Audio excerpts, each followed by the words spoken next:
And we All good? are broadcasting. Great.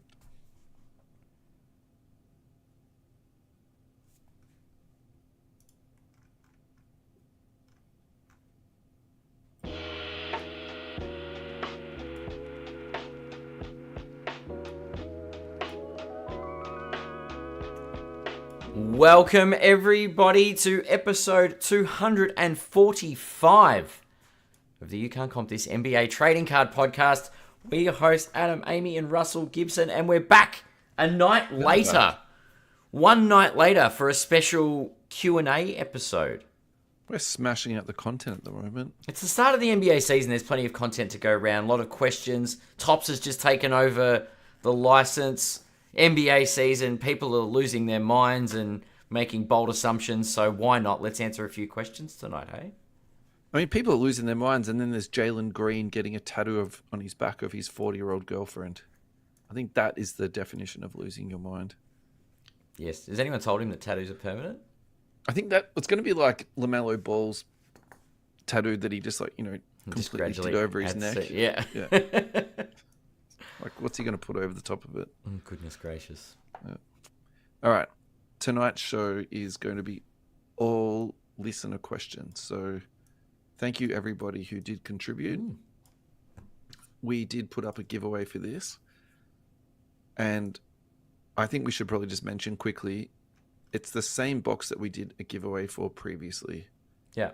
Now, that person didn't claim the box, which is why we're now putting it up again. So, guys, if you do win a prize on the show, you have to listen to the podcast and then contact us to claim it. So, in the event that that person does come back at a later time to claim their prize, we will give them a different blast. So that's fine. Like, it's not about so much the box being given away or not given away. That's. Has it got like is it got a mark on it? Is there a special hit inside that one that you've marked specifically and know it's that box?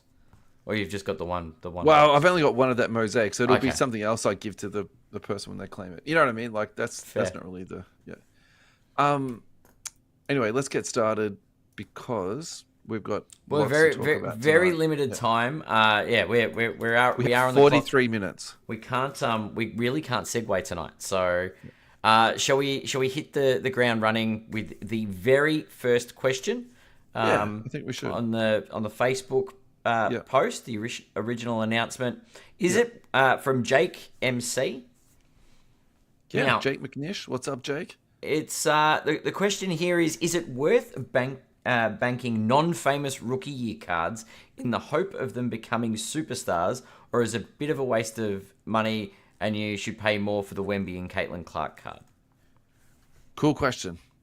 My answer to this is it's fantastic to speculate on people, but I also think you should keep it in mind in terms of tiers. So, for example, you can speculate on the top end guys, you can speculate in the middle, and you can speculate all the way down into the bottom of that. That's the beauty of speculation. Hoping to buy a Herbert Jones and then becoming the next Michael Jordan, I think there's a lot going on in that space if that's what you're thinking. Mm-hmm.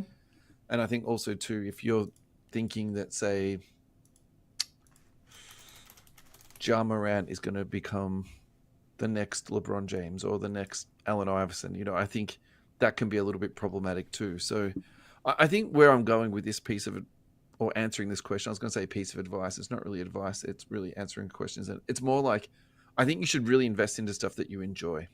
Yeah, it's a good... Because I think if you are speculating, and so where I'm going with that is like, if you enjoy watching somebody play, like for example, for me, it's like De'Aaron Fox. I just love watching that guy play. It's easy for me to buy into his cards, and whether he goes up or down or, left or right, I'm not really that fussed anymore about it. Like, he's my boy, and now he's on the Spurs. I'm watching a lot more Spurs. Like, do you know what I mean? It's sort of as simple as that. So yeah. I've got a different approach. We go into breaks. I buy boxes. You buy product and you accumulate product, right? Stuff. Yeah. So you open packs. You go into things. You go, oh, rookie card. I have a box that I just put all of my, unless they're obvious and the higher end stuff, all rookie cards into. And once every year, every 2 years, I'll go through and see if players are in or out of the league. Yeah. And you go through, and there I mean, God, there were times that I've gone through that bulk box, and And that's true, isn't it? I've found Sometimes I've you had can speculate on Jokic. people that are out of the league. Yeah. I went through there were Jokic rookies in my box of stuff.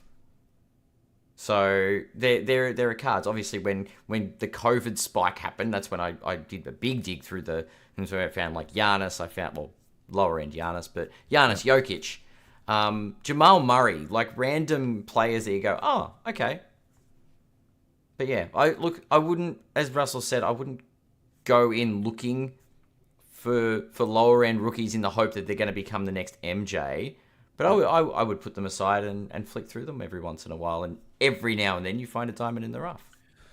That second part to the question, I think we can just roll into the next question, which is from Scott Eldridge. Is Wemby a buy, hold, or sell at the moment?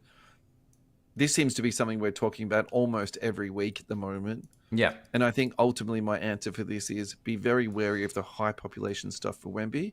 Yeah. And be buying stuff that's lower population, even if it's in a lower grade. I think that's really the play for me. It's like buy a numbered card, even if it's a PSA 9, a PSA 8, a PSA 7. I think that's better than buying a PSA 10 of something that's population could be 5,000, 6,000 very shortly. Yeah. I think I'm very wary of that sort of stuff. I think you do have to be a little bit wary of where you hop onto Wemby because we've already seen him go up and down quite a lot of bit. So yeah, the volatility, especially early in a career, I think if it's on the rise and you bought low and then you want to sell that in the event that it might drop down and you might be able to pick another one up nice and cheap. You want to play that roller coaster stock market style game, sure. Yeah. But Yep. So thanks, guys, for the fantastic questions kicking us off. We really appreciate you guys being the OGs of our question night tonight. Carl Morey, Adam, what new Topps inserts achieves the same level of collectability as Downtowns and Kabooms? Well, was it the home court ones that look like the Downtowns? I liked those. I really liked those. I mean, we've only seen, to be fair, we've only seen the flagship product, and the flagship product is the equivalent of a Hoops or a Donruss. So, I mean, but looking at the way they've done the inserts, I like the aesthetic of the home court stuff, or the hometown, whatever, the downtown ripoffs, and let's just call them the downtown ripoff because that's what they are. Yeah, the downtown ripoffs. And a couple of those other insert sets. I think we talked about. Was it the All Kings? I think that's the one that I wrote down in the sheet because for me, that's number one with a bullet at this time. I genuinely think that is just a home run, fantastic card. I think we were talking about this on the show last night, so we can probably just whip through this pretty quickly, but just be careful of when you're buying into these in terms of the whole FOMO thing of things first coming out. Are you overpaying for this? I personally think the comp for these is a blank slate. Interesting. Check your blank slate prices. Look at the prices between the different pros.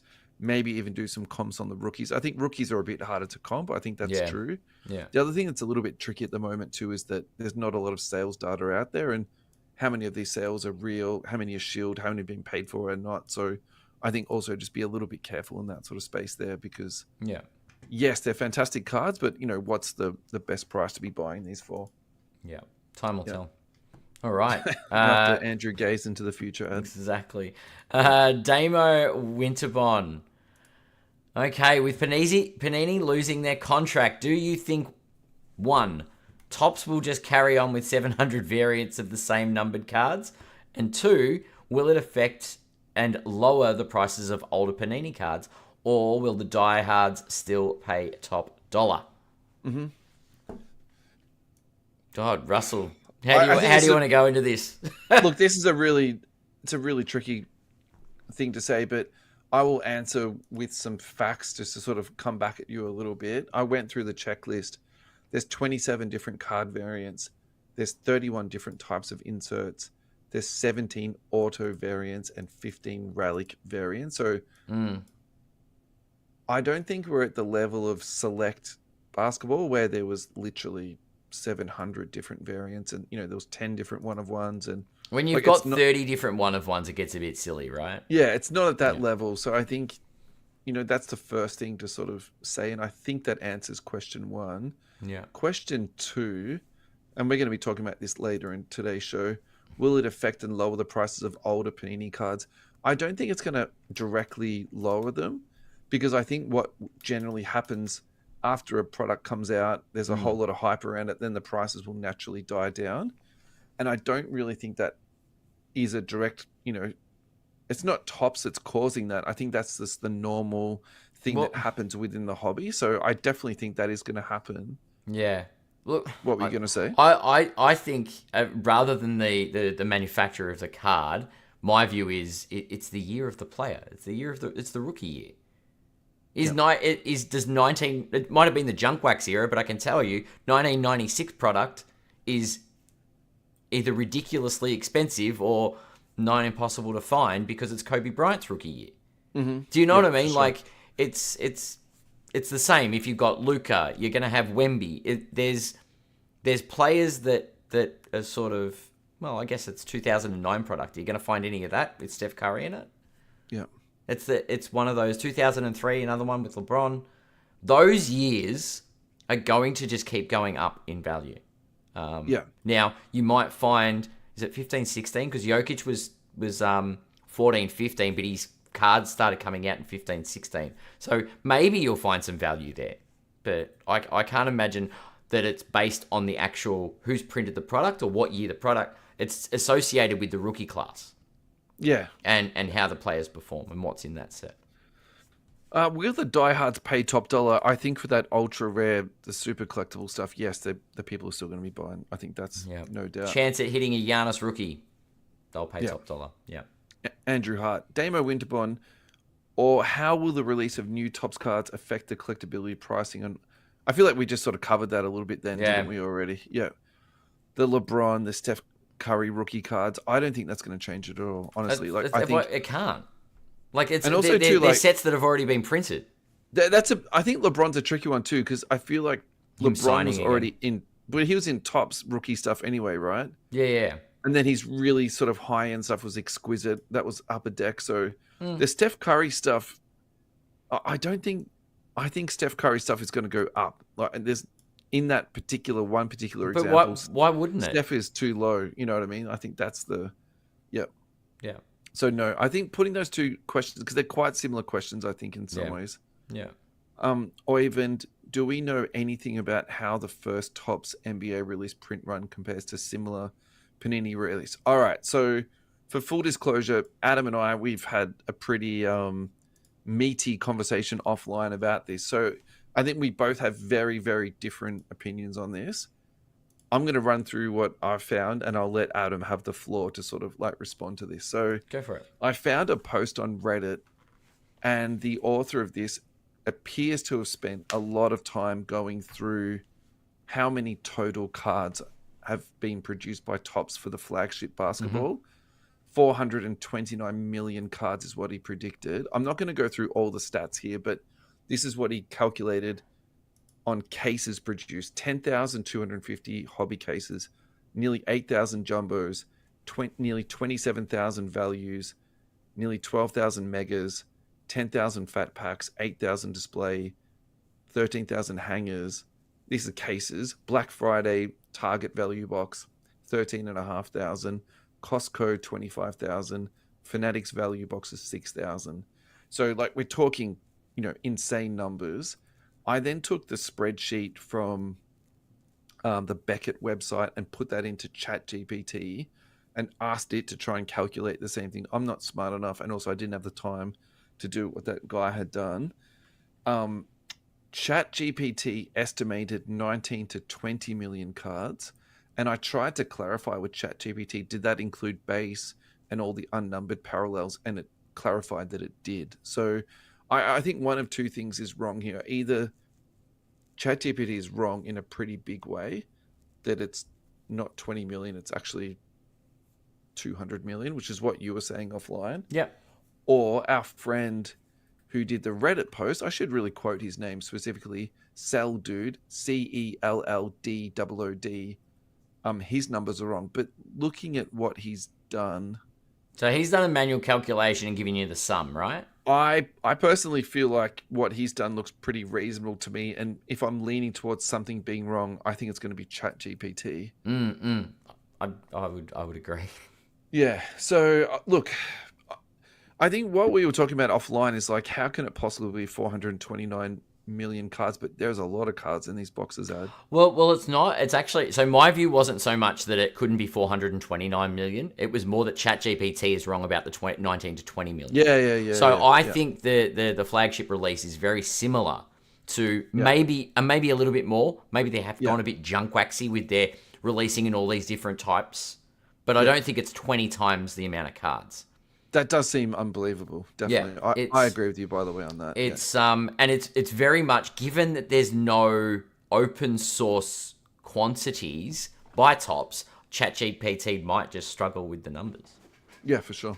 To me, it feels like it's similar to a Donruss or a Hoops. Like the first set, everyone's going mad buying the product, and it'll stabilize really soon. I don't know if we're at Junk Wax 2.0 yet, but it looks like Tops has carried on with we like a lot of different colored parallels. So it's one of those sets. It's like flagship is Hoops or Donruss. That's all it is. What if both is true, though? What if we do have a junk wax product that's also collectible? Because, for example... Well, it's the base the base is the thing that becomes junky, right? Exactly right. But in that, there are still these, like, really nice downtown rip-offs. We've still got the Kings card in there, the All Kings card. We've still got the autographs. We've still got the memorabilia. And then you still throw away 185 cards out of the box. Well, even worse. Like, you're like, I get one auto and I get 500 base cards. Okay. Yeah, that's right. But maybe actually that's what we've got. And, giving credit to Tops, like, maybe that's actually what the people want. Like, everyone wants cards. Everyone wants an opportunity to rip. So it's going back to the 90s feel where you just rip through and go, I think the difference is, though, is that, now there's autographs in it, and now there's memorabilia, and now there's these, like, case hits in it. Do you know what I mean? So there's still... So it's Junk Wax Plus. Yeah, 100%. Or, because all the different inserts... The different insert sets is a 90s thing. The memorabilia and the autographs, that is something that's slightly unique. But Tops has gone back to the old school redemption system as well with some of those things. I think the interesting thing, though, too, is, like, it seems a little bit hard to get the product at the moment too. Like, again, Alvaro and John have sold out at Fast Break. Yeah, but it's a small sample size. Like, we're in the first week of the flagship release. As products come out and we get familiar with what Tops looks like, I'm pretty sure everyone will be like, flagship or whatever the first set. It'll probably be flagship every year. So you're saying 429 million is a small sample size? Is that what you mean? No, we're 2 weeks into the release of a set, and everyone's making every assumption under the sun about what every set's going to look like, and what the pricing market looks like. All right, I'm interested to hear what John and Alvaro say. Like, are they getting more stock? It might be staggered release as well. It might be a staggered release as well. Yeah, exactly. There has to be more coming. Like, there's no way that... Is it possible that Breakers have done 429 million cards? But if ChatGPT was wrong, and it is 190 to 200 million in Hoops, and it's just double the print run because there's more base cards, simple. Yeah. All right. David Ralph, should we be holding Panini Wax? Will the value hold or rise, or age the same as, say, old NBA Hoops Skybox and Upper Deck? Adam, I think I just went through this. It's all dependent on the rookie class. Like, I think product will go up, rise and fall based on prospective players in rookie classes. Yeah. Do you know what I mean? Like, Cade Cunningham was a bust 2 years ago and is now a superstar again. Like, the product will rise and fall according to what the potential, or the EV, the estimated value of opening that product is. So I think it's the league that will dictate and the future of, like, players on the court will dictate. So think about it. Jaren Zion's year isn't looking too flash anymore, is it? No. Pals are 0 and 5, not looking great. And Ja Morant got suspended for having an opinion. Yeah. Anyway. Yeah. My answer to yours is a little bit different. I think if you're going to hold sealed wax, checking the rookie class is a good idea, but you also need to work out how much of that is redemptions. So where I'm going with that is, I think Select will be a little bit tricky to hold. I think Obsidian will be very difficult to hold. Even something like Noir, there's redemptions in that. Whereas moving away to other products, so for example, Panini Prism, yes, it has redemptions in it, but no one really cares about that. You're looking Oh, for the numbered silvers, rookies. numbered and silvers, yeah. So, for example, if you're holding 18, 19 Prism, that's fantastic. I think you'll do really well out of that. Mm-hmm. What I want to say, though, and what I want to highlight out of this is you should be, if you can afford it, Flawless and Eminence. That doesn't have redemptions in it. That's super high Are you end. suggesting I don't just invest in hoops? I think if you have the risk profile of wanting to invest into something and you've got a spare $50,000 just sitting around, like, I think that would be a very good hold. And I think people that do that, I think are going to do very well out of it, particularly in the last year, because my guess is, so for example, Mosaic Hobby this year, they loaded that. They loaded that so hard. And I think they're going to do the same thing to Flawless. And I think they're going to, and particularly to Eminence, I think Eminence is going to be like out of this world. I'm really, really intrigued to see what they do to Eminence this year. Yeah. The next question's from James Gregory, and James is also online with us. So, James, hello. I hope you're well, mate. You've also got a number one fan badge on your name. So, James, thank you so much for your ongoing support. And really weirdly, I think I must have put your questions into the wrong order. But anyway, just had a thought. Imagine NBA and Lego team up and what it would look like. So it would look like flat pieces of plastic with round heads on them. I think that's what it would look like. But you don't need to imagine. Actually, just go on Google, and I found this super easy. And I remember this for some weird reason. They released this in 2003, and you could actually build a Lego stadium, and it had like these little like flick things, and you could try and shoot baskets. And I think there was some like weird game you could actually play with the players. And then even weirder, they released a set of Lego figurine guys: Iverson, Paul Pierce, Peja Stojakovic, Antoine Walker, Shaquille O'Neal, Chris Webber, Dirk Nowitzki, Steve Nash, Steve Francis. And even weirder again, there was only two colors. So you're either like uber black or sort of like tan from the beach. Yeah, I'm sure I've got some of the minifigs up on the screen, and it's so weird, isn't it? Yeah. Like Tony Kukoc. There's Anyway, a Kobe. There's two Kobe's, eh? Yeah.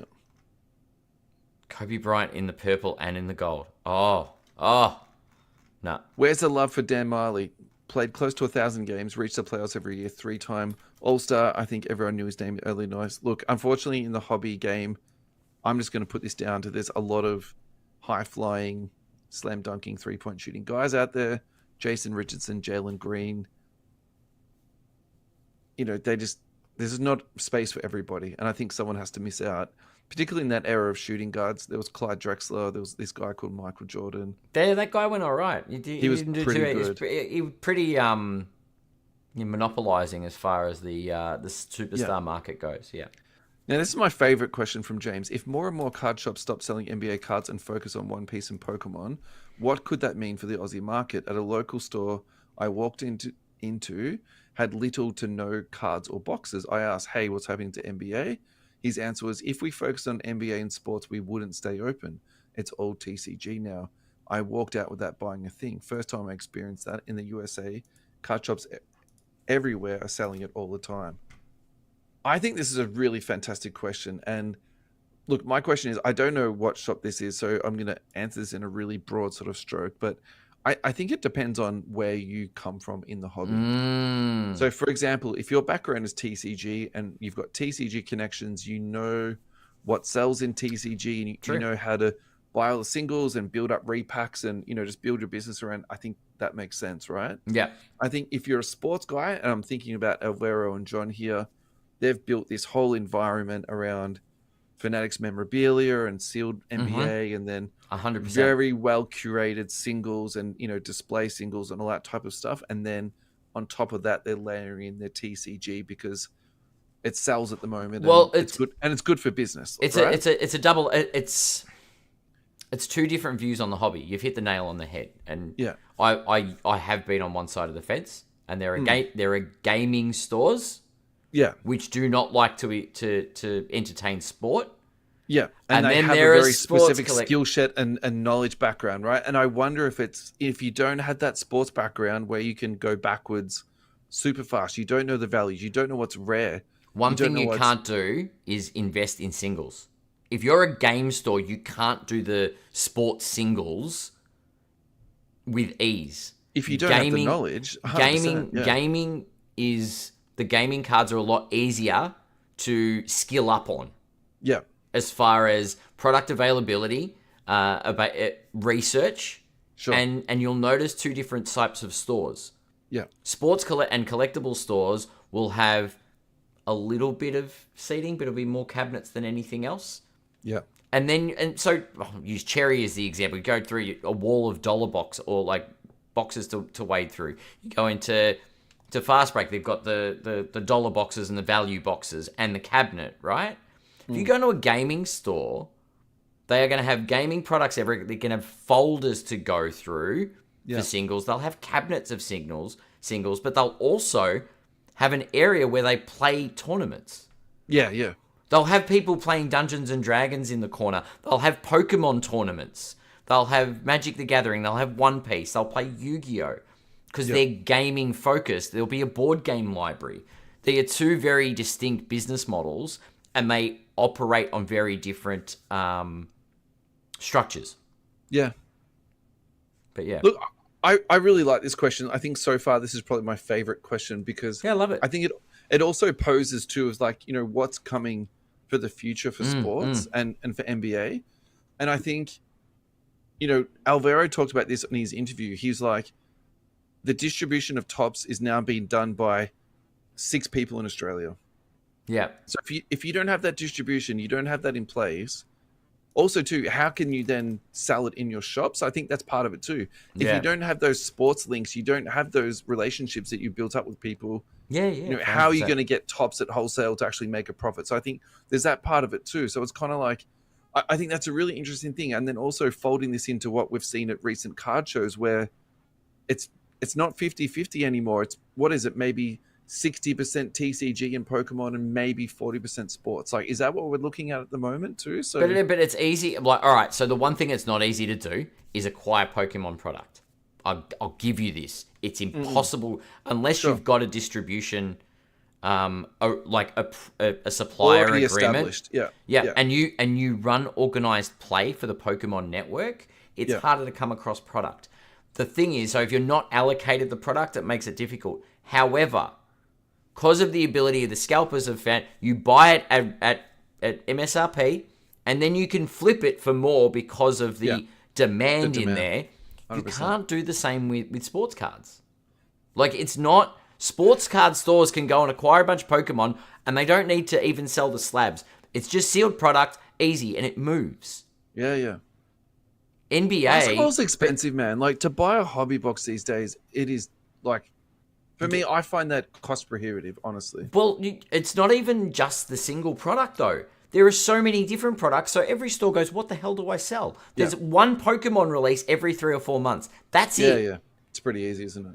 So there's not jumbos and megas and hangers and la-di-da. It's just like... Yeah. What you'll find is a lot of places can acquire Pokemon and sell it in addition to what they're selling. Yeah. But it doesn't go the other way around. Cool. That was a good one. That was a really good question from James. Yeah, for sure. Yeah, thanks, James. Scotty James, some players from the 2024 draft look like they have developed nicely over the first half of the season. Sorry, their first off season. I was going to say, we're not halfway through the season. What is this? Is there anyone in that year 2 bracket you like the look of? Adam, where are you at with this, man? I do like Stepan Castle. And actually, no, he would definitely be the one that stands out for me at the moment. Maybe Bezelis. Okay. That's it. So far. Right. What about you? So I think for me, I'm going to be a little bit sort of broad strokes at first, and then I'm going to go a bit more specific. So I think Rishashare has looked better already. I liked him last year, so I was hoping he would make this type of progress. That's fantastic. I actually had very low expectations for Saar last year, Mhm. and he's looking good this year. Like, I'm genuinely enjoying see that progression there. The one who I feel like I'm most interested in watching is Reed Shepherd, because Houston has very high expectations this year. Yeah. I think that he was put out of the rotation because of how good Van Vliet is as a floor general in comparison, and I think that's still very evident today. Sure. But the way that the Houston Rockets roster is currently structured, it's almost impossible for them to bring somebody in without trading away a key piece and or waiving somebody. So I think what the more logical thing that's going to happen is they're going to be giving this kid minutes whether the coach likes him or not. Okay. And so the person who I think in my mind has the most upside this year in terms of hobby is Reed Shepherd. On the flip side, I think Stefan Castle is going to be in big trouble. Dylan Harper is looking freaking amazing. Really good. Yeah. I watched the Spurs play today, and I was like this kid is really good. And then Fox is coming back soon. I think the odd man out is going to be Castle, so I'm a bit worried about that. Going through the rest of this, look, I think Jared McCain is looking pretty good. Dalton Connect, RIP. Eves Messi, that's a mess in AJ. What about Bronny James? He got a bit of a I know you're trying to trigger today. me. I'm not taking the bait. Look, maybe AJ Johnson from the Bucks is going to be okay, but again, I think this is going to be like a long time. So I'm going to stay with my first three that I said: Risa Shier, and Rep.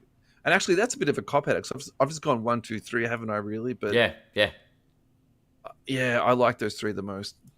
I'm fine with that, actually. Why can't I go for the top go for every it. now and You then? can. Normally, I'm in the second round, hunting around down there. But prospecting for bargains. That's right. That's what we call the middle tier prospecting, Jake.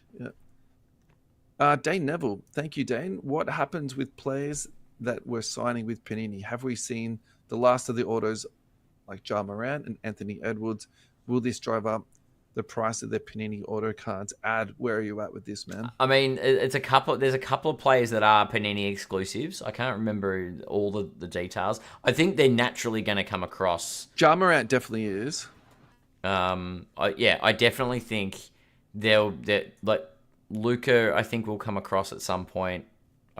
Like they're not lifetime deals as far as I know. So yeah, I mean, I can't imagine.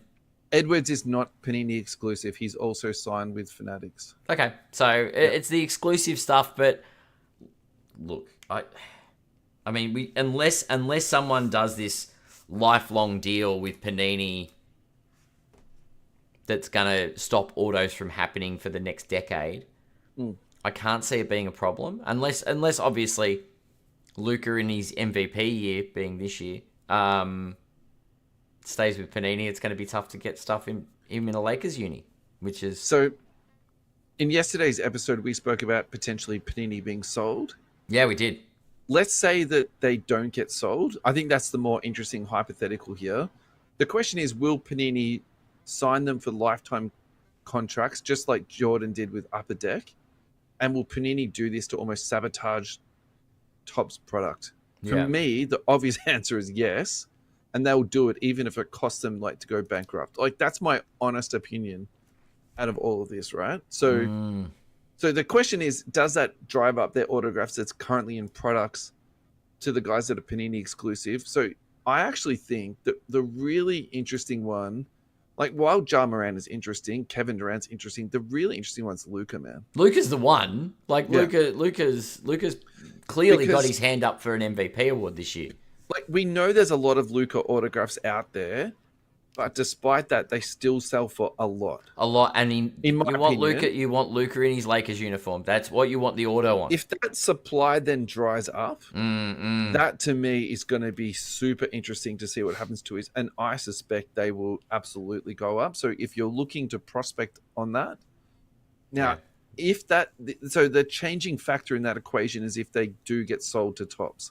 If that then happens, then you would then assume that Luka will be signing in every product and he will be assigning as much as what he had done previously. Yeah. I think that might change it. But for example, just say you got a sneaker spotlight of Luka, I think that will be fine.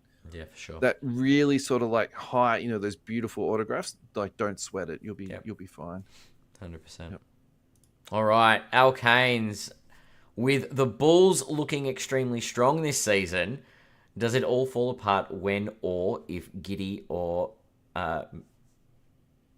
Matas get injured? Look, I'm like, I'm sorry. I'm gonna is burst this this a Bulls. negatively phrased question from Al? Well, it's sort of a double negative because, quite frankly, the Bulls looking good this season. They've played 5 games. Like, honestly, what, five And or he's six already games? trying to jinx them, It's just Yeah. like It's not a negative, it's a double negative from Al. This it is is. It's fantastic. a Yeah. tiny sample size. I think the positive here is Giddy is looking amazing.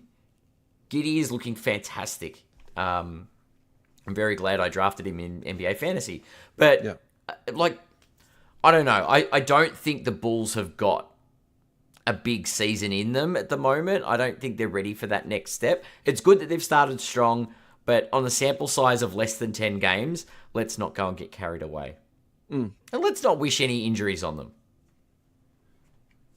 I think if they have injuries, it is absolutely going to cause some problems. I mean, in saying that, Oh, I'm going on to card ladder now because I'm looking at. I want to see Josh Giddey. Josh Giddey's had a phenomenal start as well to the season.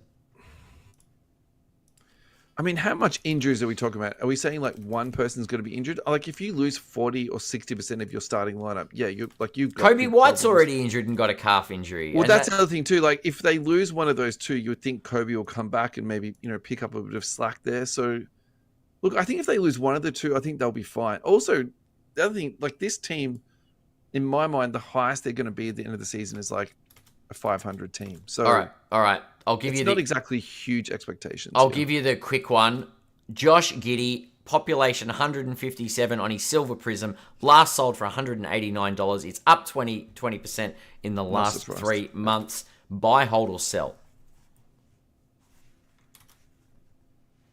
Probably a hold at the moment. Hold? Yeah. I'd buy it sub 200. Yeah. Because I reckon he's a $300 player. Yeah, I don't think he's been a bad card, but I also think too, like that team is a long way from contending. And Yeah, that's fair. Yeah. That's fair. Luke Batterson, which Panini card sets do you think will go up in value now that they don't have a license? Lately, I've been buying a lot of immaculate patch autographs. All right. I'm going to sound very derivative and repetitive here, but at the same time, just keep it simple. Kabooms, blank slates, sneaker spotlights, Downtowns. timeless moments, downtowns, I would agree with. I think the timeless moments, I think the on-card autographs out of, say, 1-1 out of Noir, that type of stuff, I think is going to be totally fine. I think that's all going to do really well. Yeah. I think a lot of that stuff is, how can I say this? It's very creative, and I think it's also very original IP. Like, we've never really seen anything like that in terms of like basketball cards before. So unless Topps come out with something that's going to blow that stuff away, which I highly doubt it from what I've seen so far from Topps, I think that stuff is going to do, really well. Yeah. Moving into the future. I would also probably say, just really quickly, you need to also look at the player that you're buying to. So, if you're buying, That's relevant, yeah. your Lucas, you're getting your Anthony Edwards, all that type of stuff, I think you're going to be totally fine. Yeah. What about you, man? No, I definitely agree. Although every time you're like, I'm not impressed with what I've seen from Topps, you've seen the equivalent of hoops so far from Topps. We haven't seen anything. I think we need to reserve judgment on what Topps is going to bring to the hobby more than 2 weeks into release. Yeah, no, like you're right, and I'm probably wrong about that, but I don't think the historical stuff is in any jeopardy whatsoever. I just think the grass is always green on the other side, and yeah, like Panini did us dirty a few times, like it's true, but they also did some pretty cool stuff. Do you not remember the turd that everyone went and worshipped in the street? The Topps. Oh wait, no, that was your metaphor yesterday. Anyway, that was for Topps, not for Panini. Dave Ellis, as a 90s collector, we witnessed the boom of cards in that era spawn multiple products and sets. Look around at the 2000s plus era. As Panini left us, or I think he means as they leave us, we had multiple products released, which felt a lot like that early to mid 2000s era.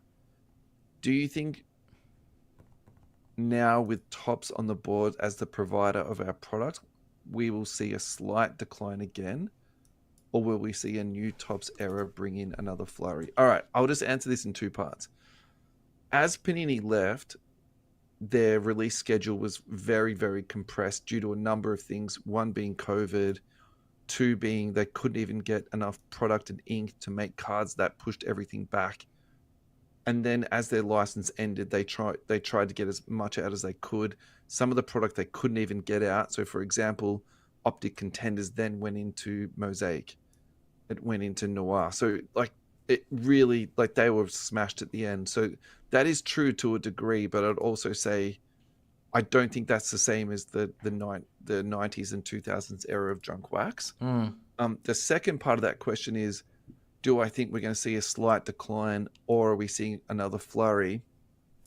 I don't think we're going to see another flurry per se, because we're in it right now and all we're seeing is just kind of like product that's out. It's hard to buy. You can buy it from overseas. Cherry selling it on pre-fill or pre-order or whatever they're talking about there. And then what we are seeing, and what I think is going to be the most important thing moving forward, is the marketing from Topps.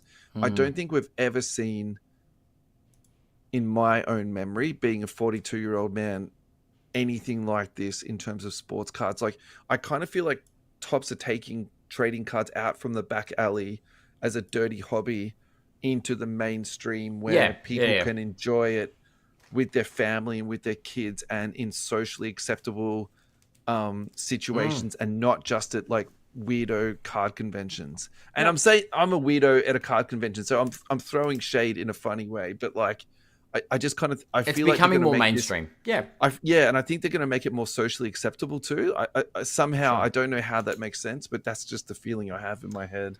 I think because we had Alvaro on the show, we talked about the launch of Flagship, and one of the things is obviously we don't know much about what is being released, but one of the assurances we got were it's going to be well done because they've been here and they've done that. And what we're seeing is, I think, maybe we go back to the beginning of the episode where we're talking about the 429 million cards. Maybe we're going to see big release after big release rather than lots of medium-sized releases that accumulate to, I don't like this paralysis with not knowing what product to buy. Do you know what I mean? Like, it's maybe every month and a half we're going to get a product and we'll end up with 9 months of releases or something. Like 9 releases over the year. And then that's fine. We get Topps Flagship, Topps Chrome, Topps Topsy-Turvy, whatever. I don't know. And then you get your super-duper product at the end, and there's a cycle to it. Rather than every month you get a low, mid, and high-end product, and you're chasing your tail trying to figure out what card to buy from where. It was crazy at times with Panini, wasn't it? Like, you couldn't even keep up with. There are 12 months in the year, and there were 30 different releases. Like, come on. It's nuts. Yeah. And so maybe, we were talking about print run before, right? Yep. So maybe that is true, Ad. I don't think 20x. I don't think 20x. No. But hear me out, right? So they're not going to do 5 products, right? They're just going to do 1. Yeah. But it's going to be 430 million cards. Yeah. Okay. But it's the same as Hoops, Donruss, Optic. I still reckon the numbers are off, and it's 200 products. It's 200 million. Yeah. Like, it could actually be less. Flagship is Hoops and Donruss put together. How's that? And Optic and Obsidian. Topps Chrome will be the equivalent of Optic and some other bits. And that's going to be Prism, right? But it'll be Optic and Prism put together. That'll be Chrome. Yeah. And they'll reduce the number. Maybe they'll increase the volume by 30-40% so that they can have big releases. But and it makes their printing. Makes the printing of the product easier for Topps. No, but yeah, that of course that. But what I'm saying to you is, I don't agree with you that they're reducing volume. There is no way that they are spending this much money on marketing, $2 billion on the licenses, and now they're printing less cards. Like, no way, man. Come on. No. I'm saying that the Topps release is the equivalent of putting 2 big releases like Donruss and Hoops together. Yeah. No, that makes sense. All right, we got to go.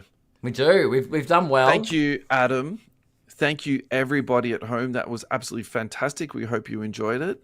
And we'll catch you. Do we want to decide on the best question? Oh, yeah, we should do that. Of course we should. Sorry about that. All right. My vote is for James Gregory and the hobby, leaving the hobby shop. Well, I agree with you, but I'll vote for James Gregory for the Lego one. Okay. Congratulations, James. Send us a message and we'll get that blaster posted out to you ASAP. This was fun. Yeah, thank you so much. Thanks, everybody at